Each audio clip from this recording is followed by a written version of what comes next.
Bueno, pues ya hemos llegado a la cocina y la primera parte de la cocina que os vamos a explicar es el uso de la nevera. La nevera, en este caso en la Cartago, es una nevera con congelador independiente. Y la particularidad de esto con respecto a la diferencia que pueda tener con la que tenéis en casa es que en lugar de con un compresor funciona de forma trivalente, que llamamos. A vosotros lo que os interesa de esto es que no necesita energía eléctrica para enfriar y que tiene unas particularidades que conviene conocer a la hora de utilizarla de una forma eficiente, ¿vale? Aquí tenemos el panel de control de la nevera. A vosotros os la vamos a entregar ya encendida y fría, pero en caso de que tuvierais que encenderla o apagarla, de izquierda a derecha os explico los botones que tenemos aquí. El botón de la izquierda del todo es el que permite encenderla y apagarla.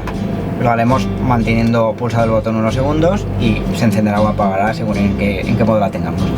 Estos tres botones de aquí, en realidad vosotros no los vais a utilizar, porque vosotros lo normal es que veáis siempre encendida la A. La A significa que la nevera está en modo automático, de forma que ella va a elegir siempre el modo más conveniente para trabajar.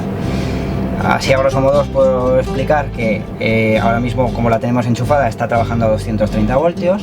El siguiente botón sería el botón de gas, que es el modo en el que estará cuando estéis parados.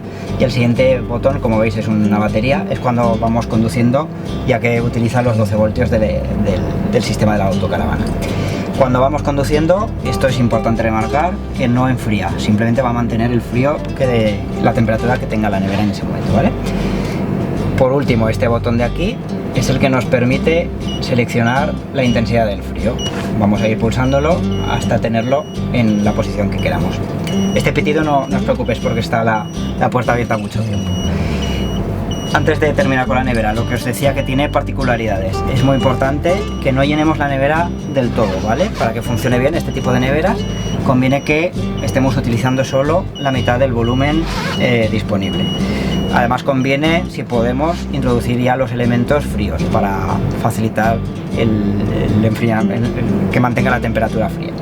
Si tenéis en cuenta estos consejos, veréis que es una nevera que va a enfriar perfectamente y estamos seguros de que vais a disfrutar mucho gracias a ella.